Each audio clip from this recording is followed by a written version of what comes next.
From the BBC World Service and NRK, this is Death in Ice Valley. I'm Marit Tigraf. And I'm Neil McCarthy. And it's been 2 years since you last heard from us. And even though the podcast has gone silent, we've not given up the hunt for the Isdal woman.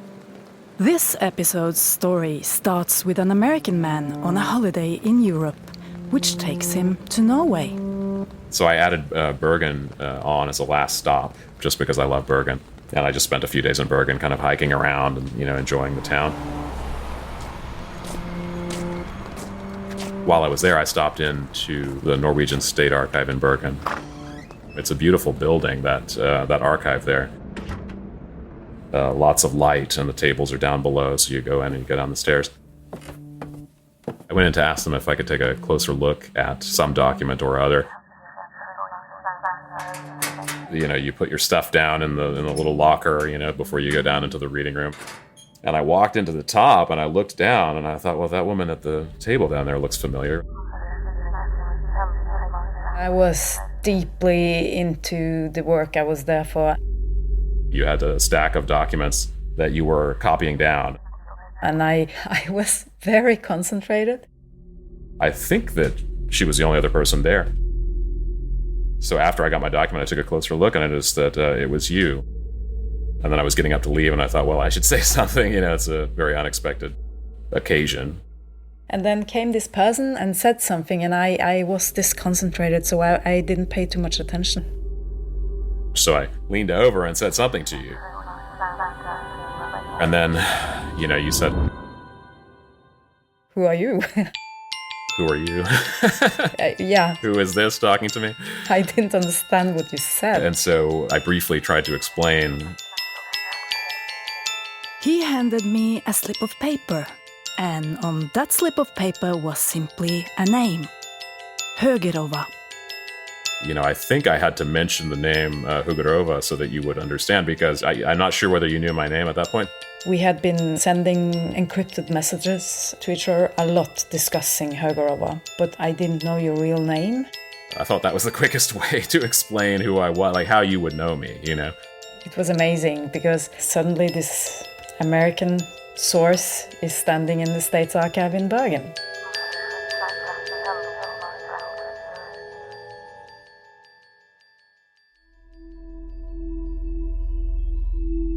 Let me start by telling you something straight away.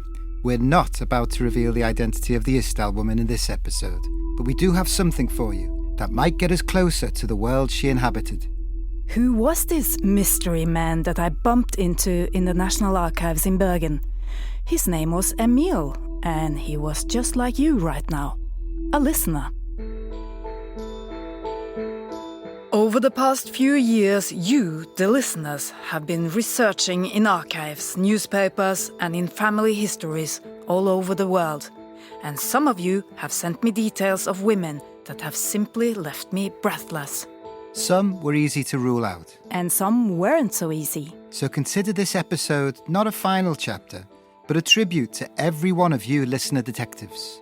When we first made the podcast, we thought the Isdal woman would stand out from the crowd because she was so rare. A woman in 1970 traveling around Europe on her own and with her own finances.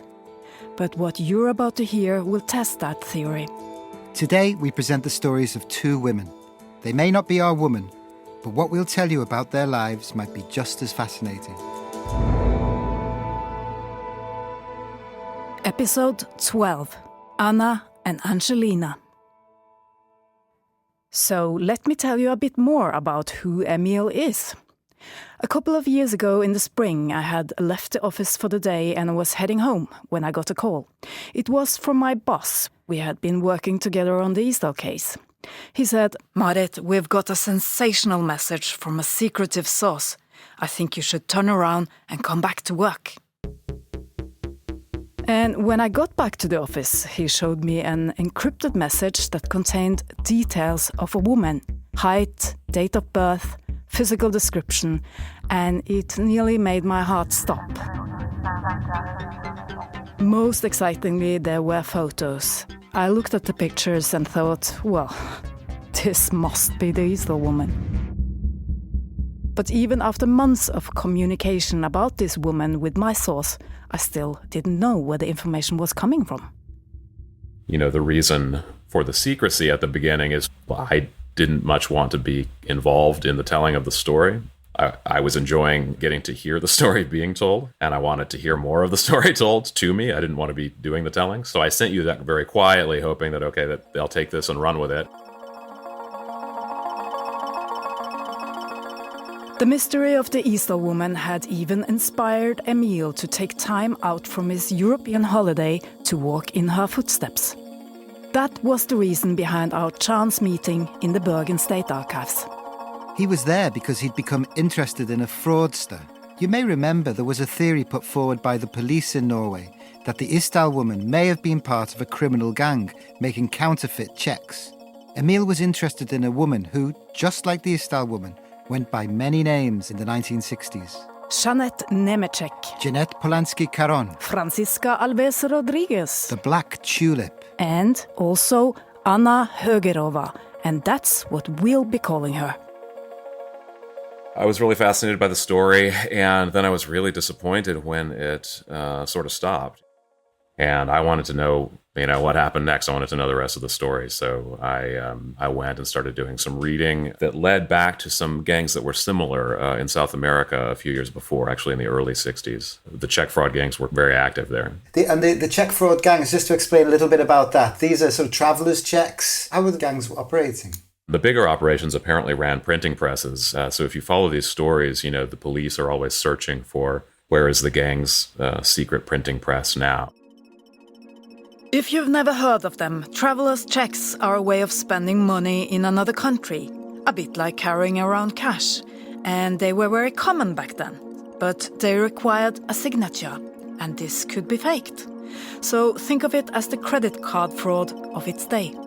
And in the case of this woman, her gang in Turin in Italy ran a large operation.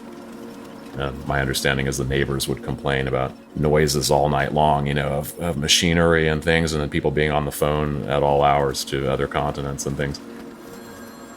Actually, one of the men who was arrested that time in Norway was in the same gang as this woman that we're talking about now. So there's definitely a strong connection between this woman and the check fraud gangs that ended up actually operating in Norway around the time of the Isdal woman.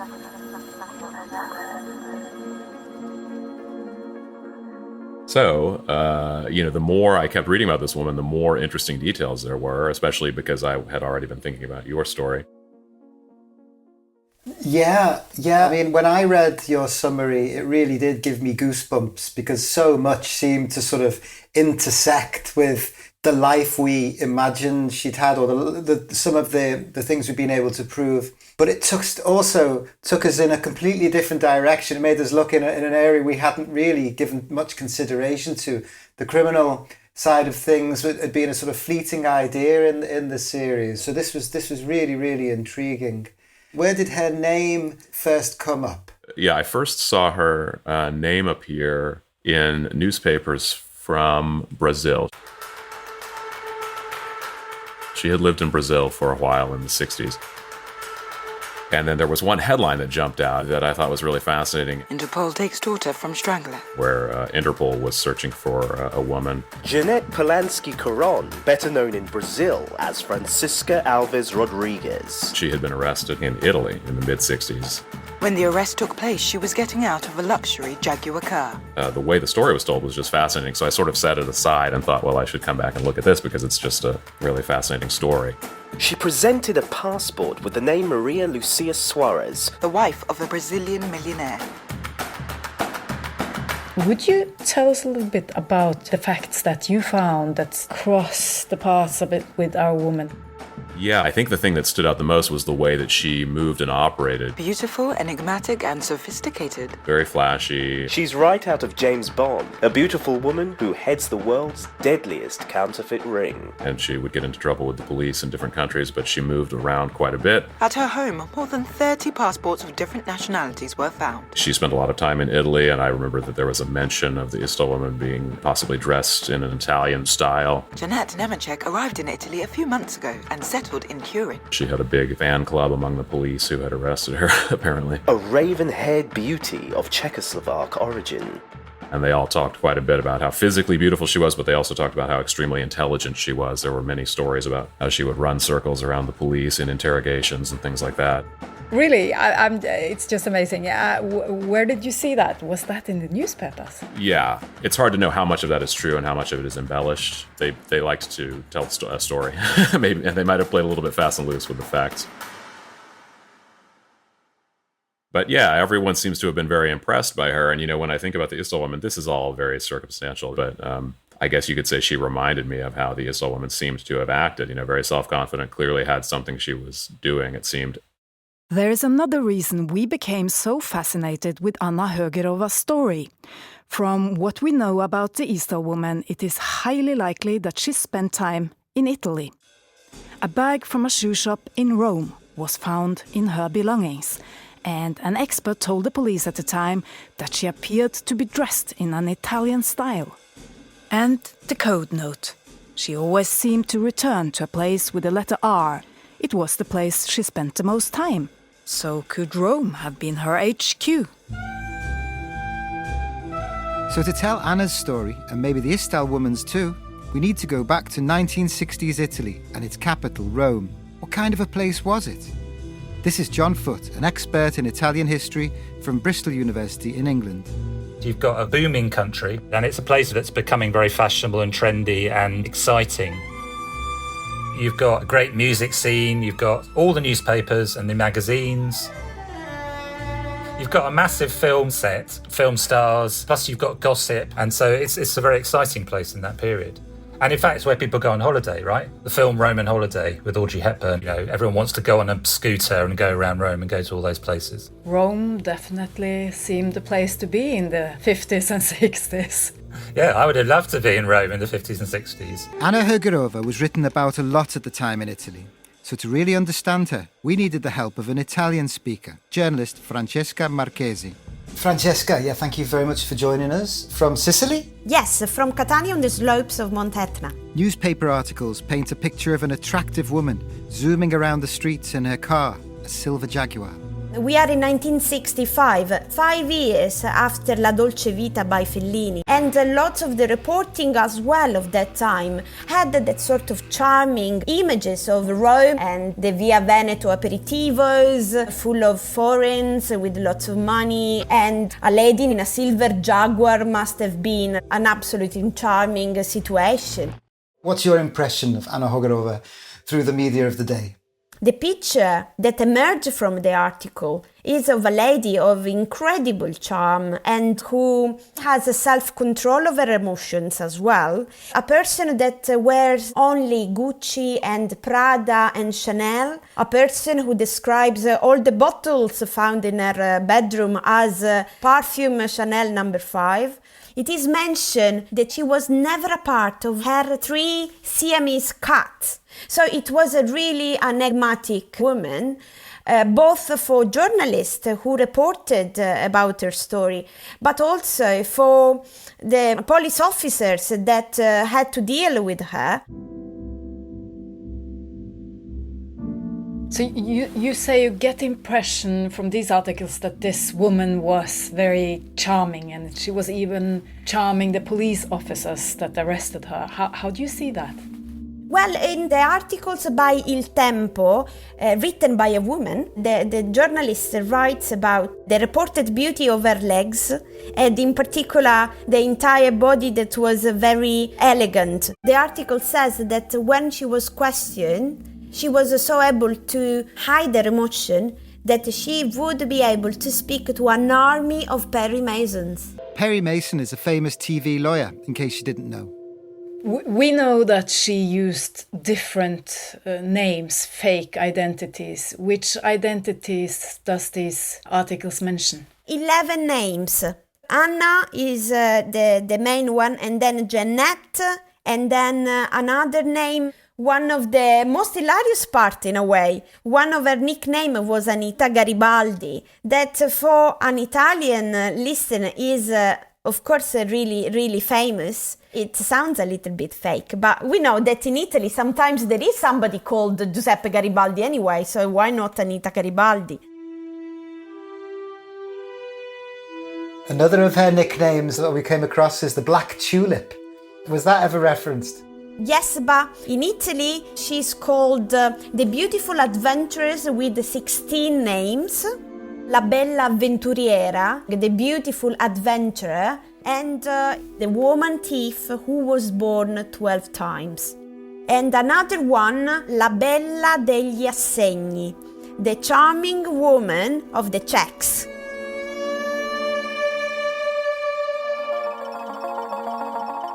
You know, I had kind of both of these stories in my head at the same time, and I thought, well, that's interesting, you know, that she's behaving in a really flashy way, and in many ways so did the Isdahl woman. You know, I think that's one of the strange things about the case is that she didn't blend in. You know, a lot of people noticed her.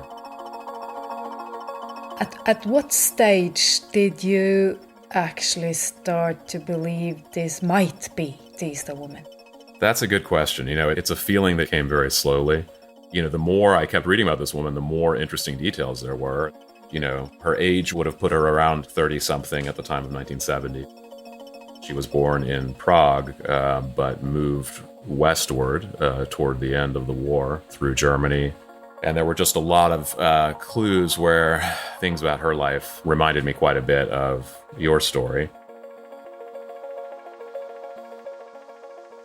Yeah, Emil picked up lots of things in common there, didn't he, with the Isdahl woman's story as far as we know. You know, here's a woman who never stood still, always on the move, travelled a lot. They followed similar routes, perhaps even. We think we know the Isdahl woman had passed through Oslo and Paris and Rome. She indeed travelled a lot in Europe, at least, from what we know. Yeah, it's interesting. Emil points out the fact that Anna made no attempts to blend in. You know, she carried on her activities in plain sight, even though they were criminal by the looks of things. Because with the Isdahl woman, she didn't attempt to blend in too much either. From her looks, at least, we know that she did stand out in Norway. She was dark-haired, tanned, looked South European, but from her behavior we know less because, of course, the witnesses, they did remember her very clearly, but that's maybe not so strange because, of course, she was a woman found dead. And on the front of all newspapers in Norway, then you remember her better, I guess. And then the other thing perhaps in common, we hear Anna worked with a gang. And we sensed with the Isdahl woman, although many of the sightings of her, she was by herself, she was also seen with these mystery men in hotels or restaurants. Yeah, we know that she was definitely observed in kind of meeting-like circumstances with men. What's strange about that was that, as we remember, the police didn't seem too interested in that fact. No mention so far of the smell of garlic, just Chanel number 5. For Högerova, it seems to be Chanel number 5, yes. There were like almost 100 members of the gang. 3 Argentinian, 2 French, 1 Italian from Milan, 1 Peruvian and 1 Belgian person. And each member had 10 different passports. Oh, really? And what was her role specifically? The role was to be the cashier and exchange the checks for money. So did they steal the checks? No, they modified them, changed the name. She went to banks, used their feminine charm to let them think that she was really a luxurious aristocrat. She carried with her lots of money as well. For example, when she was arrested in Milan, in her bag there was 1 million of lire, that at that time was an enormous amount of money.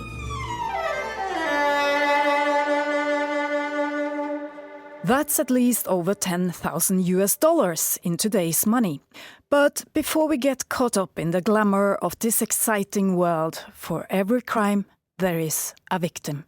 And for every fake check there was someone losing a lot of money.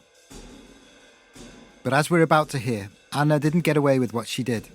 The year was 1965. That is quite incredible how the Italian police was able to discover the gang. Looks like a crime story on a film. They rent a Fiat 600 in Rome, but they failed to return the car. And incredibly, they left the car parked in the street with 5 or 6 false passports visible on the seat. And of course, Italian police was very curious to discover more.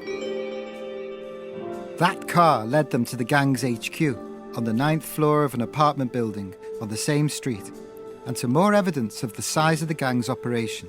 2 billion of lire, 350 millions of lire in checks, and 5 trolleys full of hundreds of foreign passports from Chile, Brazil, Argentina, French, and even United Kingdom. There is also a daughter mentioned in the articles, as well as an older lady who looked after her. Her daughter is a beautiful 9-year-old girl who does not even know who her father is. She is tossed from one continent to another and is the real victim of the situation. The daughter is mentioned in all the articles I've read, always with her mother and the old lady. And what does it say about the arrest of Anna? Because that involved her daughter as well, didn't it? Yes, incredibly enough, in the same car there was one of the passports by Anna Ogerova with the photo of her face. One of the police officers remembered her face, and a couple of days afterwards, while he was in Piazza del Popolo, very popular spot in Rome, spotted the Jaguar with that lady driving. And the flash car that had made her notorious to the police was to be her undoing. She was at the post office to pick up some documents for the vehicle when she was finally spotted and arrested. She didn't scream or she didn't run away, and she started saying, "I have nothing to say to police." And with her, there was also the daughter and the old lady. While the lady was talking with the police officer, the daughter, who was a 9-year-old at that time, started crying because she was full of fear for what was happening. So police decided to send her to an institute led by nuns.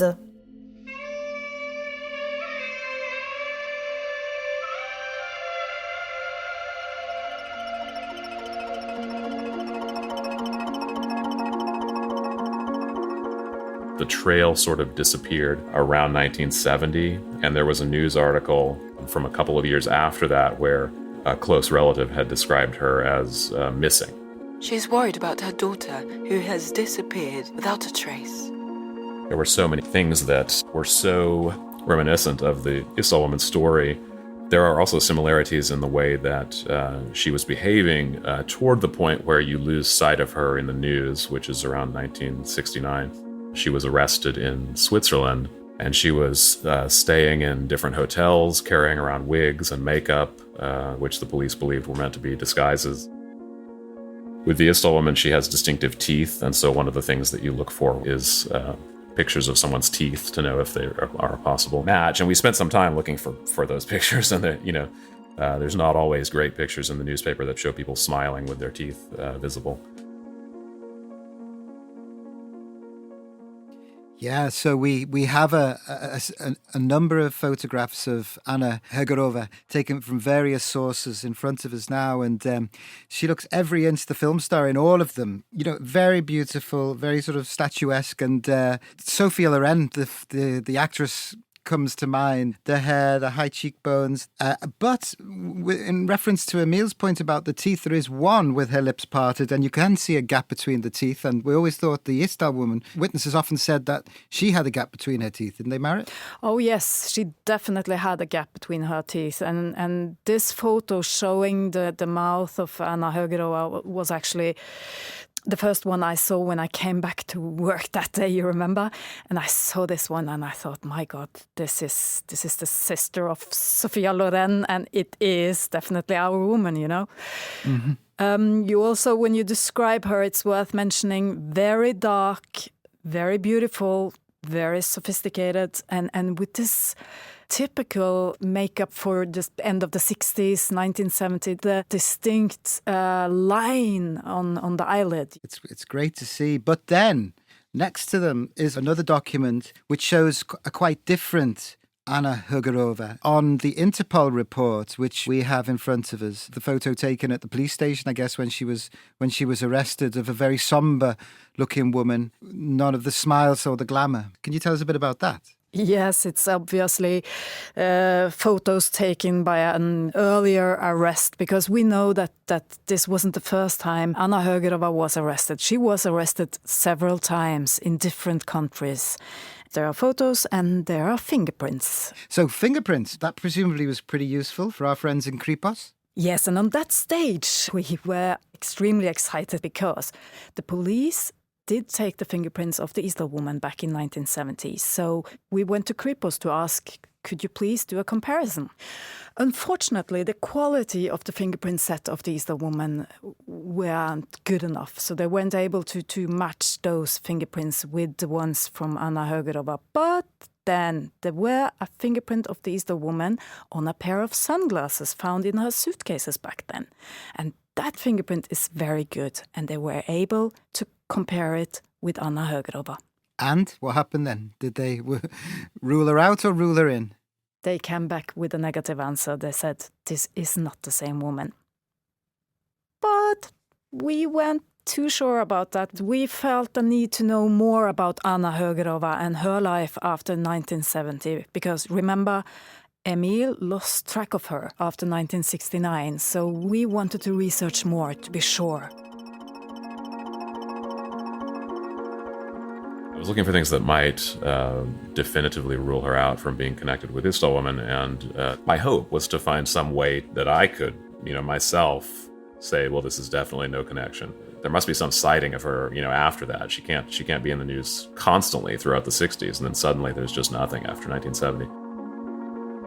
One thing you've said which made me think is that you sort of wanted to rule her out in the course of your research, because along the way you must have been thinking, this could be it, this could be her.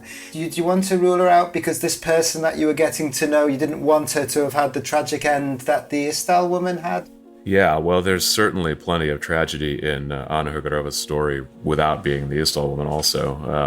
Of course, if you're reading about someone, you kind of learn their life story and you do sort of feel like you're understanding them in some way.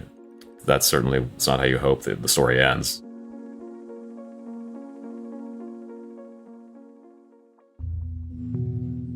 So, Emil, we had contact for quite a long time because it wasn't easy to find traces of Anna Hugorova after 1970. One of the things we discussed was that Anna Hugorova had children. And that didn't quite fit with our woman because the autopsy said she didn't give birth. Of course, you can never be sure about these things. An autopsy in 1970 could be wrong. I landed on taking contact with her daughter who lives on the Canary Islands. I managed to reach out to her, and she was the one that could solve this for us. We left Anna's story during her arrest in Rome. You'll remember her daughter was taken too. She'll tell us what it's like when your mother is an international fraudster.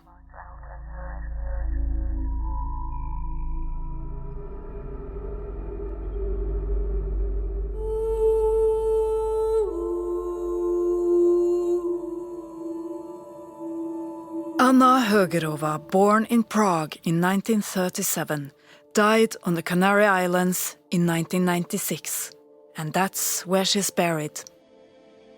Her daughter confirmed that for us, but we couldn't follow Anna's story this far and not find out more, and it turned out her daughter was just as interested as we were about her mother. You spoke to her, Neil. I did, yeah, in Spanish. Alejandra. And she told us what happened to her after her mother was arrested and she was taken away.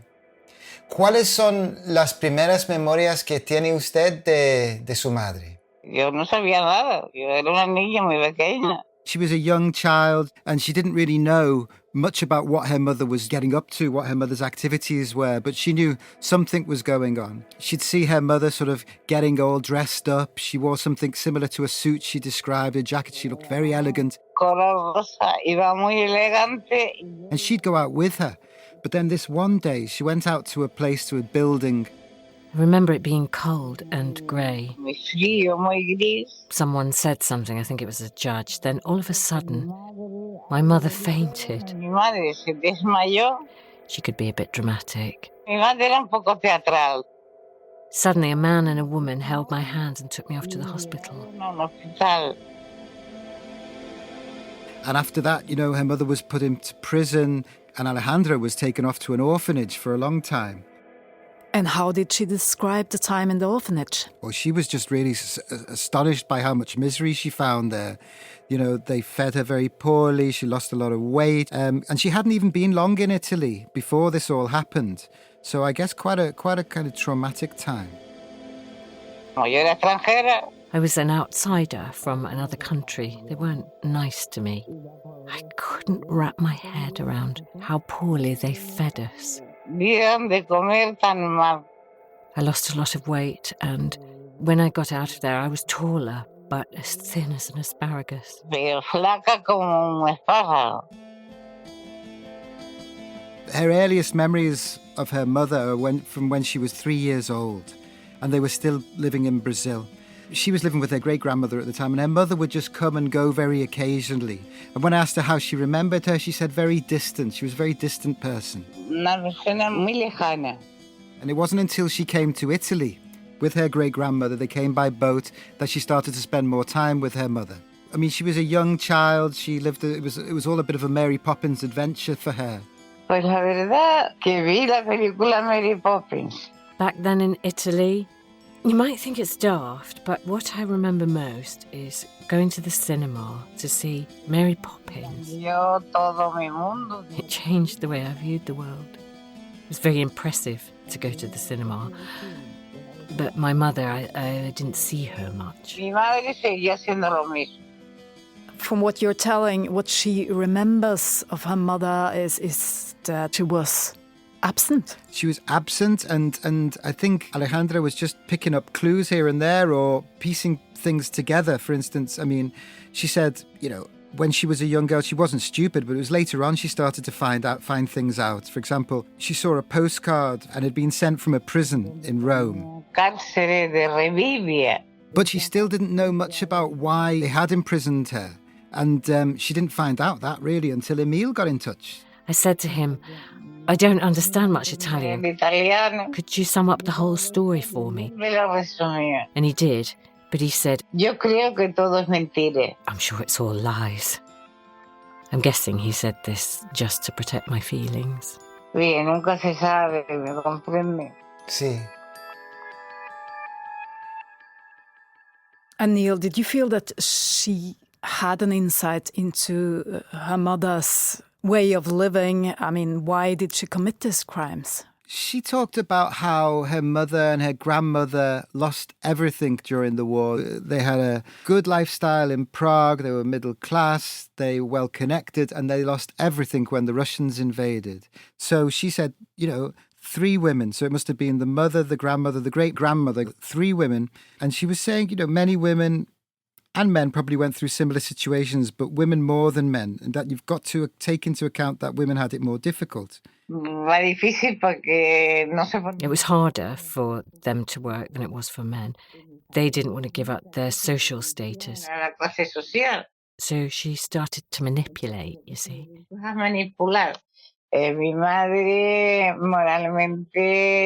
My mother thought that survival, the things she did, were justified because of everything she went through in the Second World War and all that she'd suffered.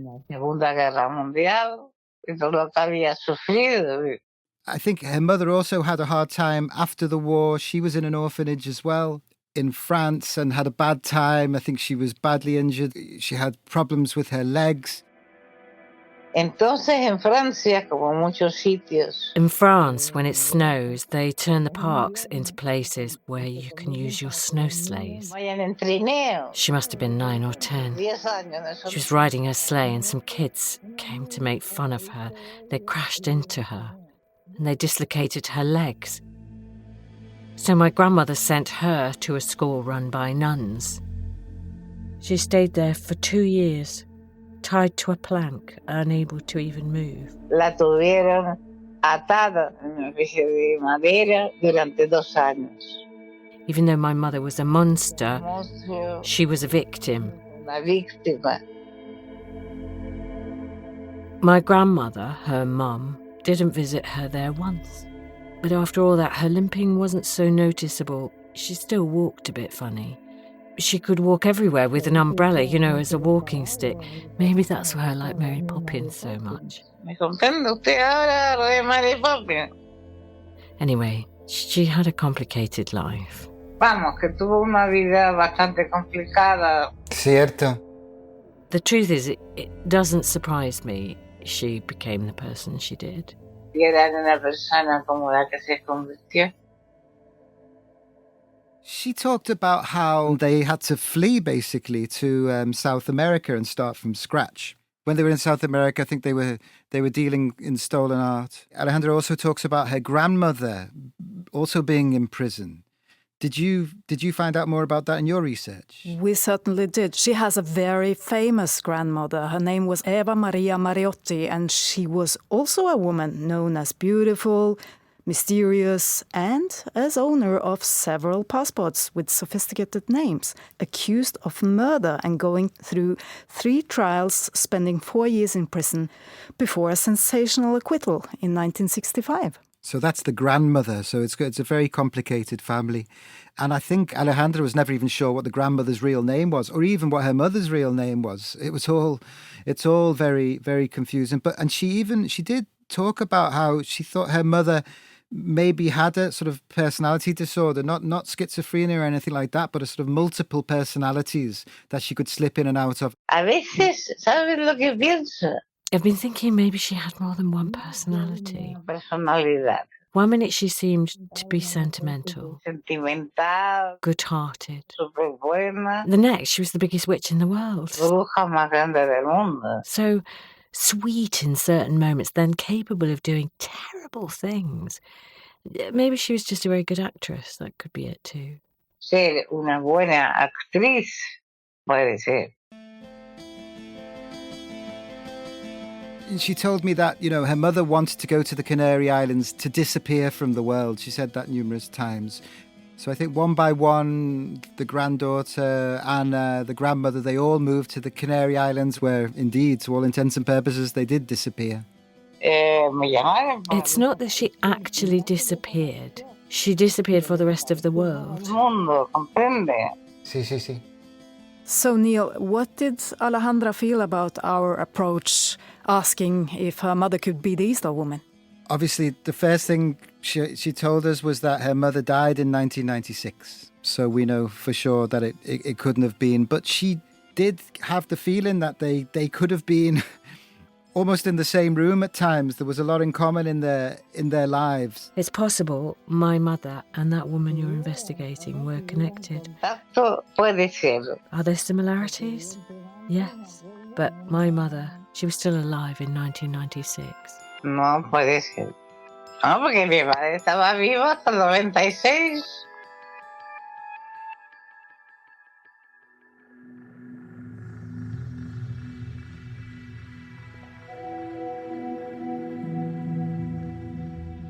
When I contacted you and told you that, Emil, how did you feel about it? Were you disappointed about all your research and work? It's interesting. It's a mix of feelings, really. My goal was to rule her out, so in a way I got what I had been wanting. It just took a really long time. It is a bit disappointing because, it would make a great story. you would have an answer. But I don't know if I'll be more disappointed when the story is finally resolved, because then there won't be anything else to figure out. Do you personally still research a little bit to find her identity? I definitely do. Still research a bit. I'm extremely fascinated by the story still today. I'm always optimistic that someone out there is going to find something that sheds some new light on the story, on the case. You just need to find that next interesting story that, might be connected. Yeah. I've always had that same belief that no one can sort of leave without any trace at all, without that everybody knows somebody, would have had a family member or a work colleague, a lover or something, and it's not so far in the distant past that those people wouldn't still be around to make that link. You still optimistic, Emil? I am, yeah. I'm optimistic still, for sure. I'm confident that you will dig up a new name, and I hope we'll speak again. Yeah. I'd love to.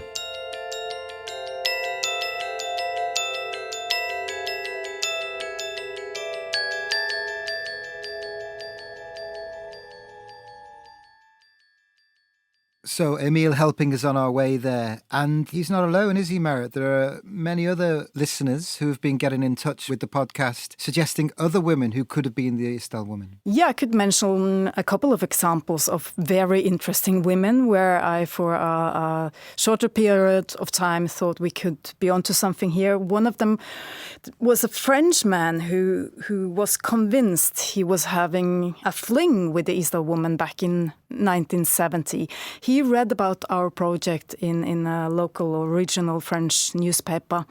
The woman he was seeing in 1970 was very secretive. She traveled a lot, and he was already then convinced that she was into some kind of intelligence work. He had a photo of her, and so I was able to show it to the witnesses, and unfortunately it was not his former girlfriend that was the Isdal woman. And anyone else stand out? Yeah, I can mention another very interesting example. Also, with the help of listeners, we've been searching for an Italian woman named Giorgia Marchionni. She was staying in a Swiss hotel in March 1970, at the same time as the police assumed the Isdal woman could have been there. And Swiss police then reported back on 3 foreign women staying there those actual dates. Marchionni was the one not possible for us to trace after 1970, and we tried for quite a time with all those 3 names. And she had also had a birth date that made her very interesting to us, and she was located in Milan. So we got help in Italy, and it turned out that Giorgia actually was Giorgio, a man. Giorgia Marchionni never existed. It was a typewriting mistake from either the hotel or Swiss police in 1970. Anyway, good to sort out Giorgia after 50 years as a person of interest. Another one of those registration form conundrums where things aren't quite what they seem, eh? Yeah, and in terms of new research that the listeners wouldn't know about, what's come to light? Well, what we have been doing is we have made an examination together with the Kripos handwriting experts have been doing an examination on the coded note, the travel route of the Isdal woman. There have been discussions going on if it's possible to examine this coded note for breakthroughs, if you write something on the page and could there be something written, hidden on this coded note? You mean the imprint of other writing from another page that has been left on the code notes itself? Exactly, that's what I mean. And they found something, but it isn't much of use to us, I'm afraid. There wasn't any name written or anything. The only thing they could find was written on the top page was the number 22,8.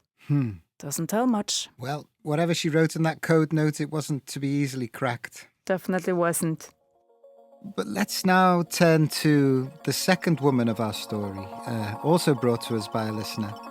Yes, this one came from Catherine Mitchell, who lives in Canberra, Australia.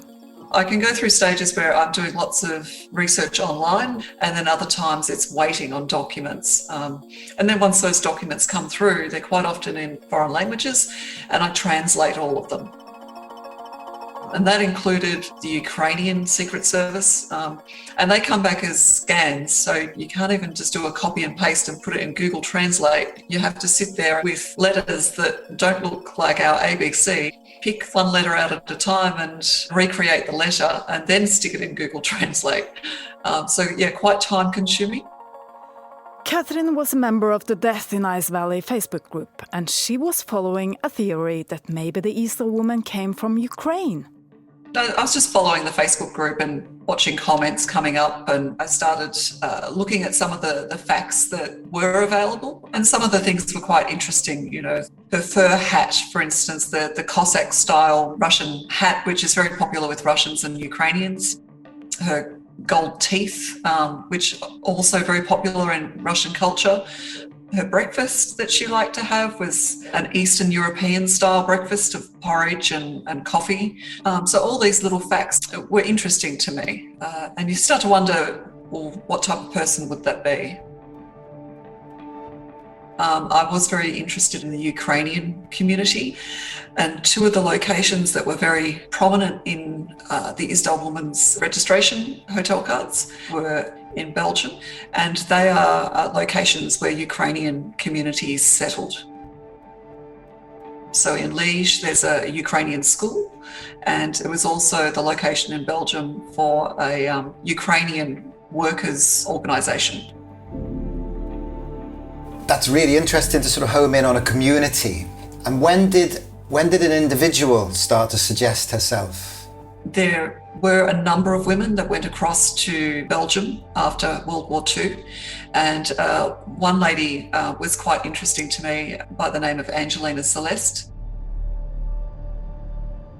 She'd come across to Germany as an Ostarbeiter. A lot of women were moved across from the Ukraine across to Germany during World War II. Catherine mentioned a word there. She said this woman, Angelina, was one of the Ostarbeiters. To find out more, we spoke to Gelinada Grinchenko from Kharkiv University in Ukraine.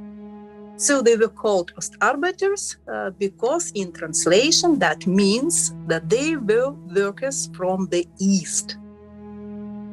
And among all this group of so-called Soviet Ostarbeiters, the Ukrainians formed the biggest part. More than 2.5 million persons were deported from Ukraine to the forced labor in Germany. Yes, so in World War II, millions of people who had found themselves under Nazi occupation were forcibly moved to work for Germany, many children as young as 12. They were taken against their will, and Angelina, around 18 years old at the time in 1943, would have travelled from her home in Poltava, in Ukraine, in terrible conditions. It was mostly trains without anything inside, so only walls and only floor, so-called cattle wagons. They were living in these wagons several weeks without food, mostly standing during all these weeks. That was very, very terrible experience. And what we know about Angelina, was she a typical Ostarbeiter? She's absolutely typical. The average Ostarbeiter came from Ukraine. He was a woman and 18 years old. So absolutely typical. In 1945, at the end of the war, millions of the so-called Ostarbeiters were returned back to what was then the USSR, the Soviet Union. But what Catherine found out about Angelina is that after the war, she didn't return home to Ukraine. And what about after the war? Was there a reluctance to return to Ukraine? She didn't return. Was she unusual not to return? Usually Ostarbeiters returned back. Usually. So the most part of Ostarbeiters returned. Some of them returned forcibly because due to the Soviet regulations, they should be taken from Germany by force and returned to the Soviet Union, as the point was in the using of their labor too. Yes, that is strange, isn't it? Could it be that the chances of a better life were bigger in Europe, do you think? Those who decided not to come back, their decision could be the result of propaganda. According to this propaganda, they will be settled in Siberia and live in concentration camp. Mostly they decided to come back. Imagine yourself at the age of 18. Yeah. What would you prefer?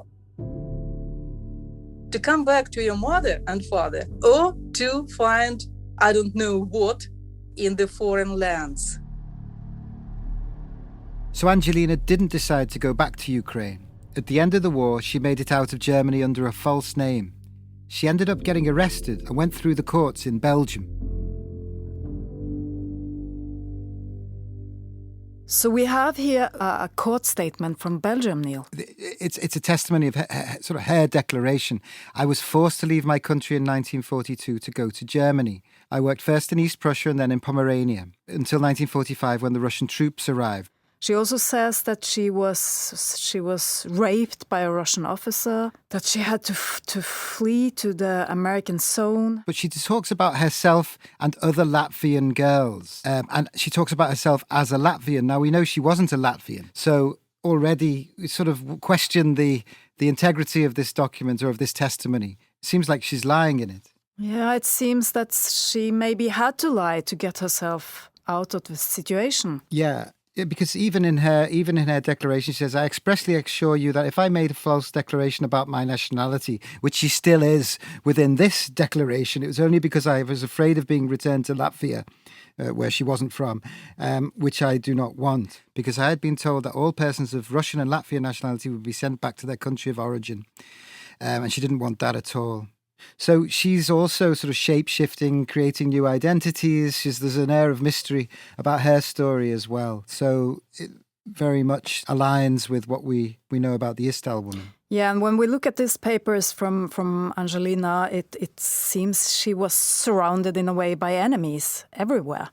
Nowhere to feel safe in a way, nowhere to belong. Yeah, it would make sense if she had to lie her way, across different territories, different occupied territories, trying to get to where it was that she wanted to go. But she ends up in Belgium. She was desperate to stay in Belgium. She worked as a servant. She was learning French. She said she wanted to be allowed to stay in Belgium. She no longer has parents in her country of origin.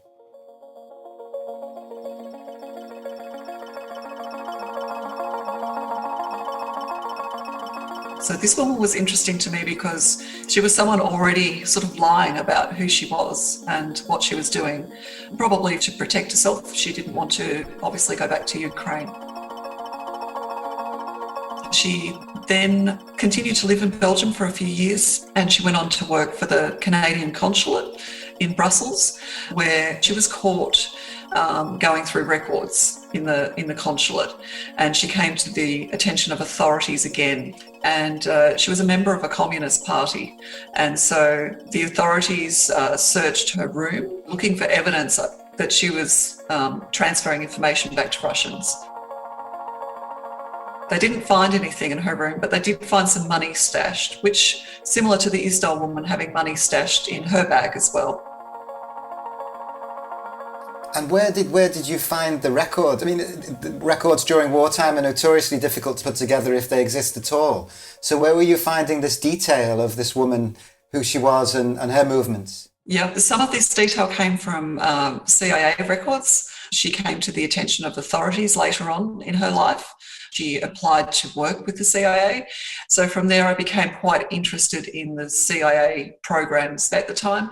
And one of those was the CIA's longest running and most successful program, which was the aerodynamic program, where they tried to very softly reach out to the Ukrainian community through literature and pamphlets to attack communism softly that way. So when I started going through the CIA program, I started looking for people that might have been of interest, and that's when Angelina Celeste's name popped up. Then you tracked this woman, Angelina Celeste. You tracked her to Rome. She had a life in Rome, right? That's correct. From there, she moved to Rome. So lots of these little facts were sort of coming together and seeming really interesting. So these CIA documents, Marit, Catherine shared them with you, didn't she? So what do they tell us? Well, they tell us that it seemed that Angelina Celeste did study in Rome, and she obviously worked for something called Ukrainian Radio in Rome, and amazingly enough, she was a stewardess for an Italian airline. And listen to this, she knew 5 languages, Neil. We know about the Easter woman that she was at least capable of using English, German and French. Mm-hmm. No, it's really interesting. Yes, she's very diverse, isn't she, in what she does and her abilities, you know. But can we say she's a spy? Well, according to the documents that Catherine found, she definitely did work for the CIA in Rome, at least until 1960, but not in the field. The CIA wanted her to work in the field at the Rome Olympics. They then did her POA, that is Provisional Operational Approval. They then discovered her trail of lies, back to Belgium and so on. And they suspected a connection with the Russians. Yeah, so proper Cold War intrigue. So they thought she might have been a double agent. You must have been getting pretty excited at this point. A woman possibly involved in espionage, travelled a lot around Europe, perhaps to the city named R that we see in the code note, and also involving a shoe store, I understand. Yeah, it turned out that Angelina Celeste did live quite close to the shoe shop in Rome where the plastic bag in the Easter woman's suitcase came from. So you can sure think I was excited about this candidate. In fact, a lot of candidates in the search for the Easter woman, and I have looked at many, often passed through Rome in Italy. It seems it was the center of something after the war and on through the Cold War. Here's more from our voice we heard earlier, John Foote from Bristol University in England. All roads lead to Rome, it seems. Rome is where power is in Italy. It's the politics and all the press. Rome has more diplomats than anyone else because it's got a Vatican embassy and a foreign embassy. So it's full of diplomats and discussion and foreign press and all this kind of intrigue. So it's a place where many people would pass through. And yeah, it's a recruiting ground. It's a place where intelligence is very interested in. It's a place where all kinds of people are moving around and going through. And I think that makes it a place where there are many more spies than in most cities. There were lots of places to hide in Rome. There's all the convents. There was lots of smuggling of people and movement and ways of getting people out that were illegal. All the rat lines after the Second World War, lots of Nazis escaped through Rome. But these kind of rat lines in and out, not necessarily for Nazis, but also for communists, continued after the war. And she might well have been involved. What about in the sort of Cold War context? Is it a frontier in that sense as well? Rome is very much a frontier in the Cold War. Italy had an enormous communist party, the biggest communist party in the West, at one point with over 2 million members in Italy. So 1 in 25 people was a card-carrying communist. So this is a place that the West was very worried about. So it was sort of a meeting between West and East. Yes, Italy had a border with the East, had a border with Yugoslavia. So the Cold War in Italy was fought very bitterly. It was fought in elections, it was fought on the streets, it was fought in parliament, it was fought in everyday life, and it patterned everything that people did. And of course the Vatican was a very important fighter in that Cold War. Vatican has its own spies, has its own intelligence, and the Pope, gets up in his balcony and says, anyone who votes communist is excommunicated, is going to hell, basically. It's quite a big thing for 2 million Italians, but anybody across the world as well. So they're also in the game. It's also a place where you can move more freely, in and out. It's an international city. It's a global city. It's a place where you can easily have a cover story for being there. And so, your person's cover story was Alitalia stewardess, right? And which is a very glamorous job to have at that time. But it's also a great cover story, right? Presumably she spoke very good Italian to have that job. You wouldn't have been able to get it. but it also conjured up an image of a certain kind of person. She also worked as a journalist for a period of time, at least, in the so-called Ukrainian radio in Rome. Would you tell us about that? I mean, the idea that there was a Ukrainian radio in Rome is quite weird anyway, isn't it? I mean, why would you have that? The Ukrainian community in Rome at that time was very small. Now it's quite a big community, but then it wasn't. So why would you have a Ukrainian radio? It sounds to me like a front for something else. And if we go back to sort of 1960, there were the Olympics. Were Cold War tensions heightened even further at that point? Because they were hugely politicised anyway, the Olympics during the Cold War, weren't they? Clearly, the Olympics is a crucial moment. Right at the height of the Cold War, it's in Italy, which is the frontline state in the Cold War. Italy also is very interested in presenting itself as a modern, democratic, efficient country. It doesn't always work, though, because it rebounds on you. One of the most amazing things in that Olympics was an Ethiopian runner called Abibi Bikila, who won the marathon, who had fought against Italy when Italy colonised Ethiopia and then won the Olympics running without shoes. So that wasn't part of the plan. And I guess interestingly for our story, Angelina Celeste, the woman we're trying to follow here, there would have been a recruitment drive at that point, perhaps for the CIA, and she attempted to join it and was denied because they suspected, given her past, she may have been a double agent. Yeah, that's a fascinating moment. And it seems that, this was also, from the evidence that you give me about her, connected to espionage in some way. Or, how can we tell exactly what she seems so ambiguous? It's very difficult to tell what exactly she is and what she's doing.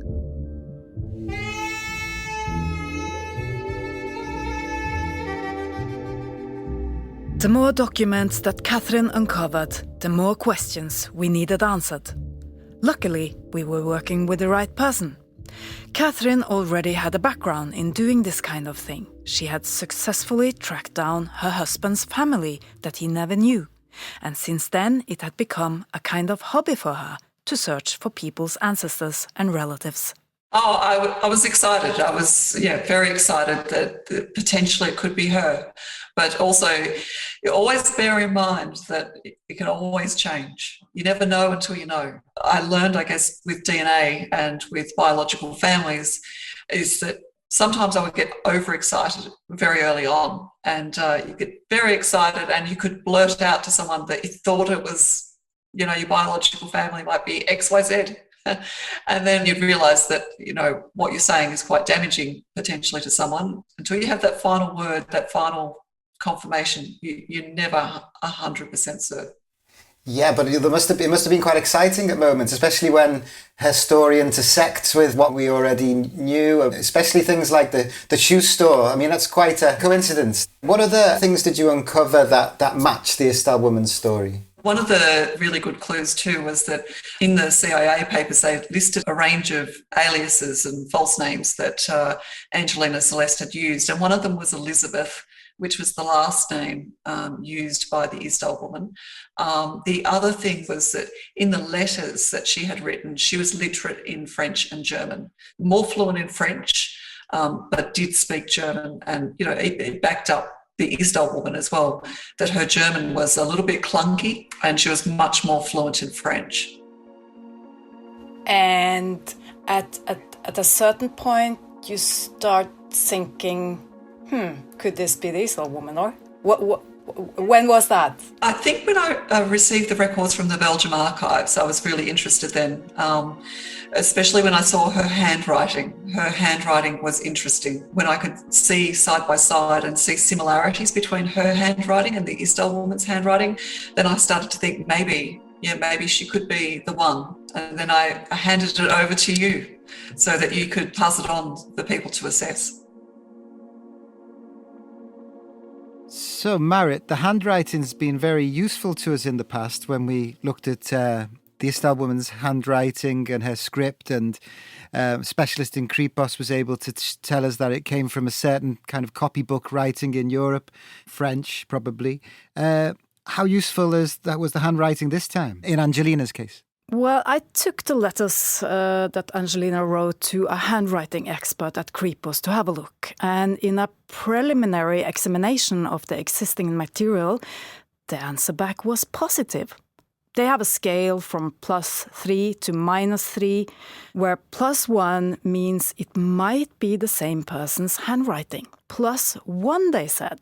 A weakness was that Angelina's letters was written as a young woman, and 20 years before the Isdal woman wrote on the hotel cards. We do develop our handwriting quite a lot during life, so we had to continue looking for other leads that Angelina left. From the documents Catherine had uncovered, we didn't have any sign of Angelina beyond the 1960s. And just like Anna Hergerova, there was no trace of her after 1970, the year the Isdal woman went missing. Of course, this made it very interesting for us. We needed help on the ground in Italy, so we turned to Italian journalist Claudia Marchioni. Could she find traces of Angelina after 1970? I went everywhere I could. The problem, COVID. I haven't done it by telephone, of course. I called to Alitalia.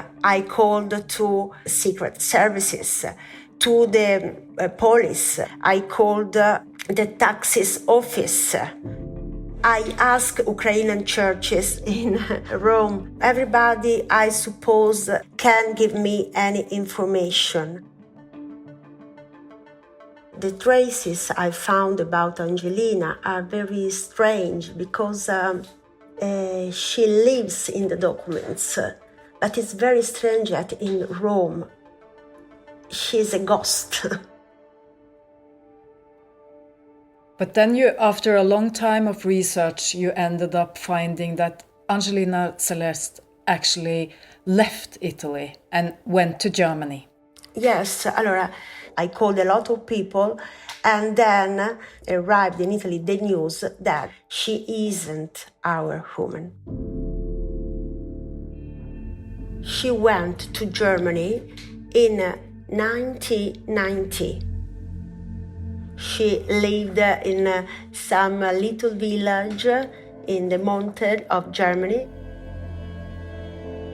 About 5 years ago, in October, in hospice in Gedern, near Frankfurt, she died.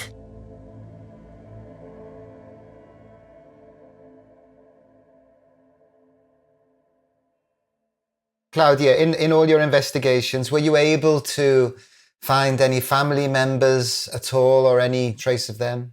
No, they aren't. They aren't. No married, no children, alone.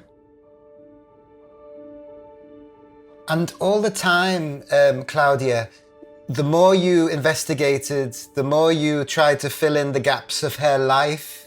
Were you building up a picture of this person, of Angelina? Did you feel you were getting to know her? What kind of a woman was she, do you think? I imagine her like a lonely woman. I think, of course, I am a journalist, so I believe only in what I can verify, but alone, and I suppose that she had no choice. She did what in those years an Ukrainian woman had to do in Rome. I imagine her, a young woman, arrived from Nazi force camps in Germany with no friends. I suppose that she was an instrument. There were somebody who ordered her what to do.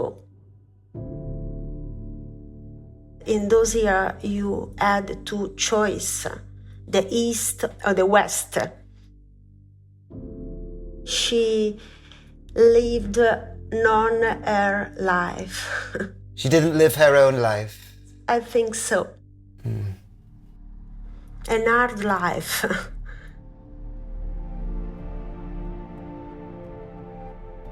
It's so interesting, isn't it? Because when you think about the Isdal woman and we imagine ourselves in her mind and, you know, the decisions she would have been making, it could so easily have been her.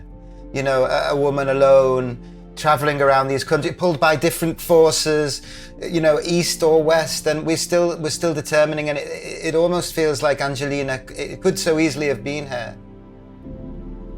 She isn't our woman, it's sure now. But really, I think that we can try to find the name of the Isdal woman in this large group of survivors from Nazi forced labor.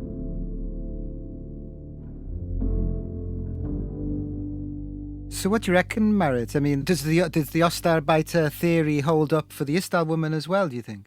Definitely. It could be a Ukrainian girl or woman that didn't return home after the war. It's possible. And what was Claudia able to find out about what happened to Angelina towards the end of her life? Well, Claudia's research into different archives, she has been putting that much questions to different archives that she's still getting answers back. And strange enough, the other day she got an answer back from Germany that Angelina Celeste is buried in an unmarked grave, anonymous, like the Isdal woman.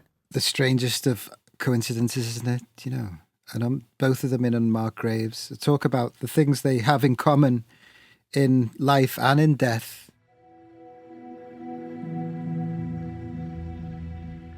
For a very long time, we did believe that Angelina Celeste could be the right person. I'm very sorry. I'm very sorry that I gave you the solution. I'm sorry. You found brilliant information because you could actually exclude Angelina Celeste as a candidate for us in finding the real identity of the Isdal woman. But how was it for you after that long time? After 3 months of research, Angelina now is a friend of mine. I would like to see her grave.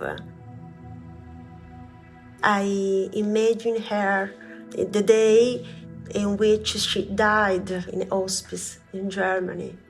A sad sensation remained in me.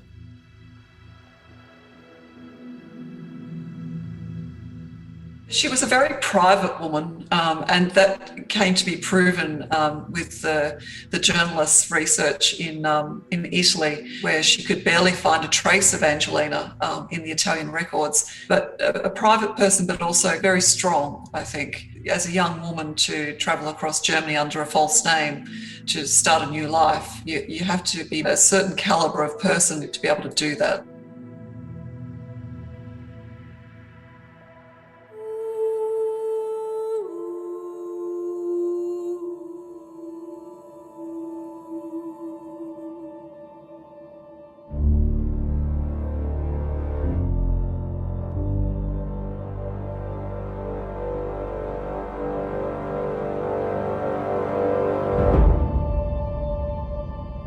So, one woman leads to another, and another. They each could have been the Isdal woman up to a point. We've got to hand it to Emil and Catherine, our 2 listener sleuths who brilliantly pieced together their complicated lives. I come away with a richer understanding of the kind of world the Isdal woman was passing through. These women were survivors in a tough post-war Europe. Whatever their strengths and weaknesses, their crimes or heroics, they carved their own paths in defiance of the greater forces of their time. And that's how we've often imagined the Isdal woman, as a loner but under the influence of other forces, maybe secret services, maybe criminal, who knows. And so, the search continues. We always hoped the listeners would take this and run with it, and maybe even crack it. So keep on looking, because as we've said all along, somebody must know something.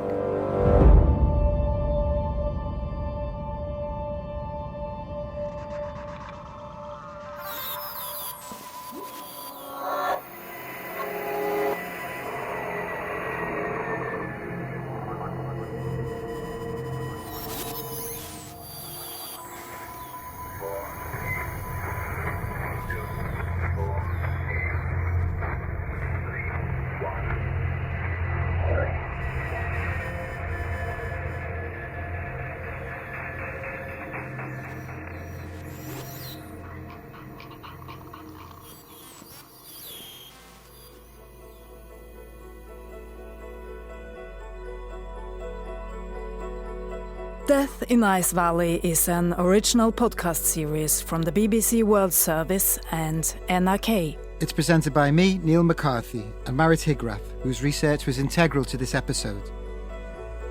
Of course, if it wasn't for you, our listeners, and the work you are doing, this particular episode wouldn't have happened. In fact, this whole podcast is driven by you. For us, that's what makes Death in Ice Valley so special. We know we aren't investigating the story alone. We have the help of thousands of you around the world. If you haven't yet joined our Death in Ice Valley Facebook group, you still can. We have around 34,000 members. If you want to be part of that community discussing the case, go to facebook.com/groups/Death in Ice Valley. You can now watch all our previous episodes, all 11 of them, with photos and documents. And you can opt for subtitles in various languages. Just go to the BBC World Service YouTube channel. Thanks to the two listeners we featured in this episode, Catherine Mitchell and Emil. And special thanks to Claudia Marchionni.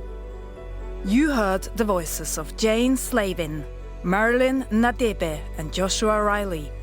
Sound design and original music is by Phil Channel. The series editor is Philip Sellers. The BBC World Service podcast editor is John Manel. This episode was produced and mixed by Joel Cox.